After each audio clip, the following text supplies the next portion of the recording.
Hey guys, welcome back to my channel. आप सुन रहे थे मेरे साथ हाँ ये मोहब्बत है। हाँ ये मोहब्बत है भाग 18। दादू दादी, राधा विजय जी, अर्जुन नीदा, सोमी जीजू, तनु और हनी निधि अपने अपने सरप्राइज के लिए घर से निकल गए। घर में रह गई सिर्फ मीरा, उसके साथ तीनों बच्चे और साथ में रघु भी था। मीरा किचन में थी और बच्चों के लिए खाना बना रही थी। तीनों बच्चे दादू के कमरे में बैठकर कार्टून देख रहे थे। अमायरा काव्या की गोद में बैठी थी और चीकू सोफे पर। पता नहीं अक्षत जी कहाँ होंगे, अब तक तो उन्हें आ जाना चाहिए था। एक काम करते हैं, बच्चों के साथ साथ उनके लिए भी खाने को कुछ बना देते हैं। मीरा कहते हुए जैसे ही फ्रिज की तरफ आई, लाइट चली गई। ओफो, इस लाइट को भी अभी जाना था। हमें बच्चों के पास जाना चाहिए, वो अकेले हैं, अंधेरे में डर जाएंगे। कहते हुए मीरा किचन से बाहर आई। हल्की रोशनी थी और फिर मीरा इतने सालों से घर में थी, उसके लिए ये घर अनजान नहीं था। फिर डाइनिंग के पास आई, मोमबत्ती उठाई लेकिन माचिस नहीं मिली। पूजा घर में होगी, कहते हुए मीरा जैसे ही पूजा घर की तरफ जाने लगी, एकदम से उसके सामने कोई आ गया। एक पल के लिए मीरा का दिल धड़क उठा, लेकिन अगले ही पल उसे महसूस हुआ कि वो शख्स जाना पहचाना है। उसने धीरे से कहा, अक्षत जी, ये आप है ना? सामने खड़े शख्स ने कुछ नहीं कहा। उसने हाथ में पकड़ी माचिस की तीली जलाई। रोशनी में उसे मीरा का चमकता चेहरा नजर आ रहा था और मीरा को उसका। वो अक्षत ही था। मीरा ने अक्षत के हाथ में पकड़ी, तीली को बुझाया तो अक्षत ने फिर से दूसरी तीली जलाई और मोमबत्ती को जला दिया। रोशनी थोड़ी बढ़ गई। अक्षत खामोशी से एकटक मीरा को देखता रहा। मीरा भी अपनी नजरें नहीं झुका पाई। वह अक्षत की आंखों में देखने लगी। आज एक अलग ही आकर्षण उसकी आंखों में नजर आ रहा था। छोटी मामी, आप कहाँ हो? दादू के कमरे में बहुत अंधेरा है। काव्या ने आवाज दी तो मीरा की तंद्रा टूटी और उसने धीरे से कहा, बच्चे अकेले हैं, हम देखकर आते हैं। कहते हुए मीरा जैसे ही जाने के लिए आगे बढ़ी, अक्षत ने उसकी कलाई पकड़कर उसे रोक लिया। बस कहा कुछ नहीं। मीरा कुछ देर के लिए शांत खड़ी रही और फिर अक्षत ने एकदम से उसका हाथ छोड़ दिया। मीरा दादू के कमरे की तरफ चली गई, लेकिन जैसे ही कमरे में दाखिल हुई, लाइट आ गई। चीकू और काव्या खुशी से उछल पड़े। उन्हें देखकर अमायरा भी बिस्तर पर कूदने लगी। मीरा ने मोमबत्ती बुझा दी और तीनों को वहीं छोड़कर वापस बाहर चली आई।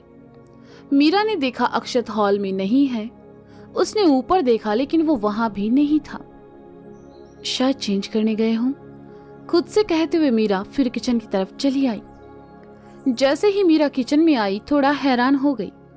अक्षत किचन में था और मीरा की तरफ पीठ करके खड़ा था। मीरा ने हैरानी से कहा, आप किचन में क्या कर रहे हैं? अक्षत जैसे ही मीरा की तरफ पलटा, मीरा उसे देखते ही रह गई। ब्लैक शर्ट, ऊपर के 2 बटन खुले हुए, जिससे अक्षत का सीना साफ नजर आ रहा था। शर्ट के बाजू फोल्ड किए हुए, बिखरे बाल, गहरी आंखें, सुर्ख होंठ और उन पर मूछें। मीरा को अपना वही पुराना अक्षत याद आ गया, जब वह पहली बार उससे मिली थी। मीरा अक्षत को देखते ही रह गई। मीरा को खामोश देखकर अक्षत ने कहा, सब घर वाले कहाँ हैं? सब बाहर गए हैं। मीरा ने किचन के प्लेटफॉर्म की तरफ आते हुए कहा। अक्षत भी उसके बगल में चला आया और कहा, ये तो और भी अच्छा है। मीरा ने सुना तो अक्षत की तरफ पलटी। अक्षत धीरे धीरे उसके करीब आने लगा। वही एहसास मीरा को एक बार फिर से हो रहा था। अक्षत उसका पति था, फिर भी आज उसकी नजदीकियों पर मीरा की नजरें झुकी जा रही थी और उसका दिल धड़क रहा था। अक्षत ने मीरा की तरफ हाथ बढ़ाया तो पीछे खिसकने की वजह से मीरा की पीठ प्लेटफॉर्म से जा लगी। मीरा अक्षत के चेहरे की तरफ देखे जा रही थी। वह समझ नहीं पा रही थी कि अक्षत आज इतना खामोश क्यों है। अक्षत ने मीरा के पीछे रैंक में रखे कॉफी के डिब्बे को उठाया और पीछे हटते हुए कहा, आज मेरा कॉफी पीने का मन है। मीरा ने गहरी सांस ली और कहा, लाइए हम बना देते हैं। नहीं, मैं खुद बनाऊंगा। तुम पियोगी? अक्षत ने गैस पर पतीला रखते हुए कहा। नहीं, हम बच्चों के लिए कुछ बना देते हैं। कहते हुए मीरा गूथे हुए आटे से पराठे बनाने लगी। अक्षत के बगल में खड़ी मीरा खामोशी से अपना काम कर रही थी। अक्षत अपने लिए कॉफी बना रहा था। मीरा के बालों की कुछ लटें उसके गाल पर झूल रही थी। अक्षत ने देखा तो अपने हाथ से उन्हें साइड कर दिया। अक्षत की छुअन से एक बार फिर मीरा का दिल धड़कने लगा। वह तवे पर रखा पराठा भूल गई और एक बार फिर अक्षत की तरफ देखने लगी। मीरा को अपनी ओर देखते पाकर अक्षत ने कहा, क्या हुआ, तुम मुझे ऐसे क्यों देख रही हो? मीरा की तंद्रा टूटी। उसने देखा तवे पर रखा पराठा जल चुका है तो वह जल्दी से उसे उतारने लगी और ऐसे में उसकी उंगलियां जल गई। मीरा, ध्यान से, क्या कर रही हो? तुम छोड़ो इसे, इधर आओ। कहते हुए अक्षत ने मीरा का हाथ पकड़ा और उसे लेकर वॉश बेसिन की तरफ चलाया। अक्षत ने नल चालू किया और अपने हाथ में पकड़ा मीरा का हाथ नल के नीचे करते हुए कहा, सबका ख्याल रखती हो लेकिन अपने मामले में कितनी लापरवाह हो तुम। अभी ठीक लग रहा है? हम ठीक हैं अक्षत जी, आपकी वजह से पराठा जल गया। मीरा ने अक्षत के हाथ से अपना हाथ छुड़ाकर कहा। अच्छा, मेरी वजह से? अक्षत ने हैरानी से कहा। क्योंकि जब भी हम आपकी आंखों में देखते हैं हम सब भूल जाते हैं, मीरा ने धीरे से कहा। अक्षत ने सुना तो मुस्कुरा उठा। उसने हल्के से मीरा के ललाट पर मारा और गैस की तरफ चला गया। उसने पतीला नीचे उतारा और कॉफी को कप में छान लिया। मीरा गैस की तरफ आई तो अक्षत ने गैस बंद कर दिया और कहा, ये सब छोड़ो, मैं कर दूंगा। आप करेंगे? मीरा ने हैरानी से कहा। क्यों, मैं नहीं कर सकता क्या? वैसे आज मेरा खाना बनाने का मूड है और मैंने सुना है आज कोई खास दिन है, तो इसलिए मुझे भी तुम्हारे लिए कुछ खास करना चाहिए। अक्षत ने कॉफी पीते हुए कहा। तब तक हम क्या करेंगे? मीरा ने फिर हैरानी से कहा। तो अक्षत ने कप रखा और मीरा के करीब आया। उसने मीरा को गोद में उठाया और प्लेटफॉर्म पर बैठाते हुए कहा, तुम यहाँ बैठकर मुझे देखोगी। जब तक मैं खाना बनाऊं तब तक तुम मुझे जी भरकर देख सकती हो। एंड बेस्ट पार्ट कि तुम कुछ भूलोगी भी नहीं। चाची, मुझे फ्रूट खाना है, चिकू ने किचन में आते हुए कहा। चिकू को वहां देखकर अक्षत मीरा से दूर हटा और कहा, चिकू तुम बाहर जाकर बैठो, मैं लेकर आता हूं। ओके चाचू, चीकू ने खुश होकर कहा और चला गया। अक्षत जी, हम कर देते हैं। मीरा ने जैसे ही नीचे उतरना चाहा, अक्षत ने उसे थोड़ा सा लुक दिया और कहा, चुपचाप यहां बैठो, आज तुम कुछ नहीं करोगी। मीरा को अक्षत की बात माननी पड़ी। कभी कभी अक्षत को समझना उसके लिए सच में मुश्किल हो जाता था। वह खामोशी से बैठी अक्षत की ओर देखने लगी। अक्षत ने टेबल पर रखे कुछ फल उठाए और उन्हें लेकर मीरा के बगल में खड़े होकर काटने लगा। मीरा प्यार से अक्षत को देखती रही। अक्षत ने सेब का एक टुकड़ा उठाकर मीरा की तरफ बढ़ा दिया। मीरा ने जैसे ही खाने के लिए मुंह खोला, अक्षत ने उसे खुद खा लिया और मुस्कुराने लगा।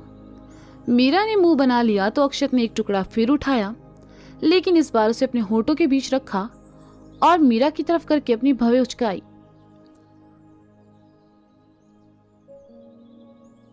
अक्षत के साथ रहते हुए मीरा भी थोड़ी शरारती हो चुकी थी। उसने उस टुकड़े को अपने होठों से ही खाया और ऐसा करते हुए उसके होठ अक्षत के होठों को छू गए। कुछ पल के लिए अक्षत ने अपनी आंखें मूंद ली और फिर अपना सर झटक कर एकदम से कहा, तुम मुझे बहका रही हो मीरा, मुझे काम करने दो। अक्षत की बात सुनकर मीरा मुस्कुरा उठी। उसने अक्षत के बिखरे बालों को सही किया और एक बार फिर उसे प्यार से देखने लगी। खामोश बैठकर अक्षत को देखना मीरा को बहुत पसंद था। दादू दादी को लेकर सनशाइन होटल पहुंचे। दोनों कैब से नीचे उतरे। दादी ने देखा ये वही होटल था जब शादी के बाद दादू पहली बार उन्हें लेकर यहाँ आए थे। दादी माँ को वो पुराने दिन याद आ गए। वे दादू की तरफ पलटी और कहा, आपको ये जगह अभी भी याद है? बिल्कुल याद है, इस जगह को मैं कैसे भूल सकता हूँ। मेरी जिंदगी की सबसे बड़ी खुशी यही तो मिली थी मुझे। दादू ने मुस्कुरा कर कहा, ओ, आपने तो हमारे पुराने दिन याद दिला दिए। दादी माँ ने आंखों में खुशी के आंसू भरकर कहा, तो फिर चले मिसेस व्यास। दादू ने एक बार फिर अपना हाथ अपनी कमर पर रखते हुए कहा। दादी माँ ने उनकी बाह थामी और उनके साथ आगे बढ़ गई, किसी प्रेमिका की तरह। दादू दादी माँ के साथ होटल के लॉन में आए, जहां कई कपल टेबल्स लगे थे। उन्हीं में से एक दादू ने बुक करवाया था। दादू दादी को लेकर अपनी बुक की हुई टेबल के पास आए। उन्होंने कुर्सी खींची और दादी से बैठने को कहा, बिल्कुल वैसे ही जैसे एक अच्छा प्रेमी करता है। दादी माँ भी किसी 18 साल की प्रेमिका की तरह कुर्सी पर आ बैठी और प्यार से दादू का शुक्रिया अदा किया। दादू टेबल के दूसरी तरफ उनके सामने पड़ी कुर्सी पर आ बैठे। जैसे कि आज वैलेंटाइन डे था और होटल में खास इंतजाम था, इसलिए दादू और दादी के बैठने के साथ ही वेटर आया और एक बहुत ही खूबसूरत ट्रे टेबल पर लाकर रखी, जिसमें एक वाइन की बोतल थी, एक रेड वेलवेट केक था, कुछ चॉकलेट्स थे, कुछ एक गुलाब के फूल थे और एक बुके था, और साथ ही कुछ सूखे मेवे रखे थे ताकि कपल्स उन सब चीजों के साथ अपना वैलेंटाइन सेलिब्रेट कर सके। वेटर चला गया। दादू दादी के बगल में आ बैठे। दादू ने दादी के लिए जो खास इंतजाम किया था, दादू को उसी का इंतजार था। कुछ देर बाद 5 लोगों का एक ग्रुप आया, जिनके हाथ में ग्रामोफोन, गिटार वगैरह थे। उन्होंने एकदम से बहुत ही प्यारा गाना गुनगुनाना शुरू कर दिया। देखिए ना ये लोग, ये कहाँ गए? दादू ने दादी की तरफ पलटकर कहा, लेकिन दादू तो उनके बगल में थे ही नहीं। दादी माँ ने गाने वालों की तरफ देखा तो दादू के हाथ में माइक था और दादू ने दादी माँ की आंखों में देखते हुए गाना शुरू किया। 100 साल पहले मुझे तुमसे प्यार था, मुझे तुमसे प्यार था, आज भी है और कल भी रहेगा। दादू के मुंह से अपना पसंदीदा गाना सुनकर दादी माँ की आंखों में खुशी के आंसू झिलमिलाने लगे।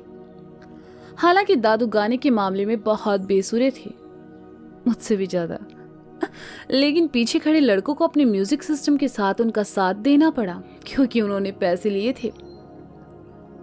उसी होटल के लॉन में कुछ दूर लगी टेबल के पास बैठे विजय जी राधा का हाथ अपने हाथों में लेकर जैसे ही कुछ कहने को मुंह खोला, उनके कानों में किसी के गाने की आवाज पड़ी, जो कि सुनने लायक तो बिल्कुल नहीं थी। उसे सुनते ही विजय जी का मुंह बन गया और उन्होंने कहा, ये कौन है जो इतना बेसुरा गा रहा है? लगता है आज तो ये हमारे कानों से खून निकाल कर रहेगा। विजय जी उठे और आवाज वाली दिशा में चल पड़े। उन्हें रोकने राधा भी उनके पीछे पीछे चल पड़ी। विजय जी उस जगह पहुंचे जहां गाना चल रहा था। उन्होंने म्यूजिक ग्रुप के लड़कों के बीच में से निकलते हुए कहा, अरे बंद करो, कौन है जो इतना बेसुरा? पापा आप यहाँ क्या कर रहे हैं? उल्लू के पट्टे, ये बता तू यहाँ क्या कर रहा है? और बेसुरा किसे कहा तूने? दादू ने गाना बंद कर विजय जी को घूरते हुए कहा। वो मेरा छोड़िए, आप यहाँ क्या कर रहे हैं? विजय जी ने सामने से सवाल किया। सुनिए जी, वो मैं। माँ जी, पिताजी, आप? राधा ने एकदम से आकर कहा, लेकिन दादू दादी को वहां देखकर थोड़ा हैरान हो गई। म्यूजिक ग्रुप चुपचाप वहां से निकल गया। दादू दादी, विजय जी और राधा चारों आमने सामने खड़े थे। विजय जी ने दादू की तरफ देखा और खिसियाते हुए कहा, पापा लगता है आप माँ के साथ इसी होटल में आए हैं अपना वैलेंटाइन डे सेलिब्रेट करने। सॉरी, मैंने आपको डिस्टर्ब कर दिया। राधा, चलो हम यहाँ से चलते हैं। अरे लेकिन, राधा ने कहना चाहा, लेकिन तब तक विजय जी उन्हें अपने साथ लेकर वहां से चले गए। इस विजय को भी यही जगह मिली थी बहू के साथ आने के लिए। दादू ने उखड़े स्वर में कहा, छोड़िए ना, आइए बैठिए। आपने मेरे लिए इतना किया, ये देखकर ही मेरा मन तो खुश हो गया। आइए बैठिए। दादी माँ ने प्यार से दादू का हाथ थाम कर उन्हें कुर्सी पर बैठाते हुए कहा और खुद भी उनके पास पड़ी कुर्सी पर आ बैठी। पापा को भी यही होटल मिला था आने के लिए?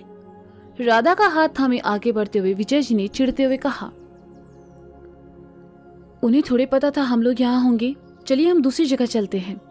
राधा ने विजय जी की परेशानी भांपते हुए कहा। राधा, बात वो नहीं है। आज के सेलिब्रेशन के लिए मैंने पूरे 3000 रुपए खर्च किए हैं मैं नहीं जाऊंगा दूसरी जगह। छोड़ो ये सब, आओ बैठते हैं, मुझे तुमसे कुछ बात करनी है। कहते हुए विजय जी अपनी बुक की हुई टेबल के पास आ बैठे और राधा से बात करने लगे। सोमित, ये होटल तो काफी महंगा नजर आ रहा है। सनशाइन होटल के लॉन में आते हुए तनु ने सोमित से कहा। हाँ, लेकिन तुम्हारी खुशी के सामने ये कुछ भी नहीं। तुम कई दिनों से यहाँ आना चाहती थी ना, इसलिए मैंने आज स्पेशल तुम्हारे लिए सरप्राइज रखा है। तुम्हें यहाँ का रेड वेलवेट केक बहुत पसंद है ना, मैंने वो भी ऑर्डर किया है। सोमित जीजू ने बड़े प्यार से कहा। मैंने कभी सोचा नहीं था आप मेरी इतनी परवाह करते हैं। थैंक यू सोमित, वैसे मैं भी आपके लिए कुछ लेकर आई हूँ, तनु ने कहा। क्या सच में? जल्दी दिखाओ तनु, क्या है? कितने सालों से मुझे तुम्हारी तरफ से कोई गिफ्ट नहीं मिला, जल्दी दो, मुझसे रहा नहीं जा रहा। जीजू ने एक्साइटेड होकर कहा तो तनु के चेहरे से भी खुशी झलकने लगी। उन्होंने चलते चलते अपने पर्स से एक छोटा सा बॉक्स निकाला और जीजू की तरफ बढ़ाते हुए कहा, काफी दिनों से आप ये घड़ी खरीदना चाहते थे ना? जीजू ने सुना तो उनकी खुशी दुगनी हो गई।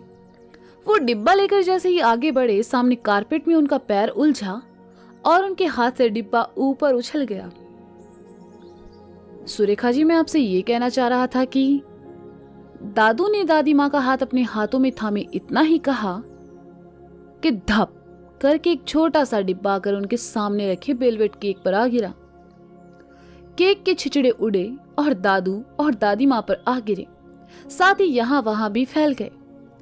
दादू ने चश्मे पर लगे केक को साफ किया तो उन्होंने सामने बचे हुए केक में पड़ा डिब्बा दिखा। उनका चेहरा गुस्से से लाल पीला हो गया। ये देखो तनु, ये यहाँ आ गिरा, मैं इसे उठा लेता हूँ।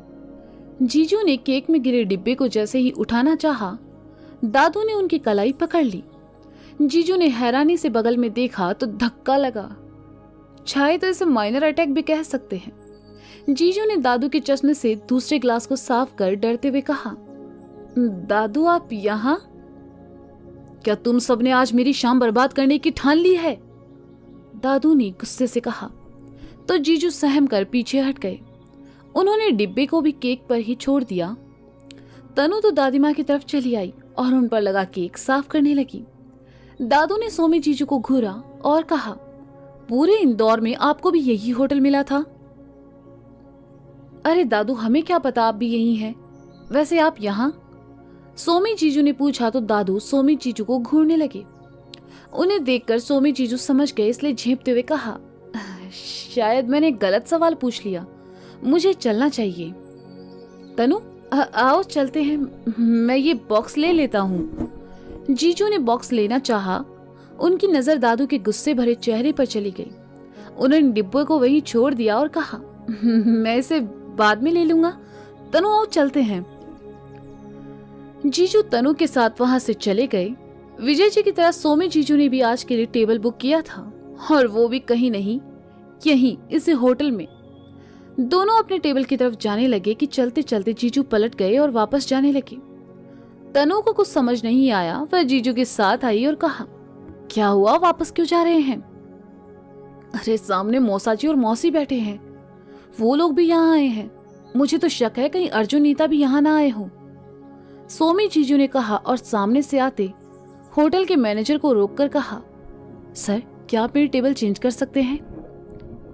सॉरी सर, इस वक्त सभी टेबल्स बुक हैं, बस वो कोने वाली टेबल वाला कपल अभी आया नहीं है, तो अगर आप उनके साथ स्वाइप करना चाहें तो शायद हो सकता है, वो बाथरूम एरिया में है, अभी आते होंगे, मैनेजर ने कहा।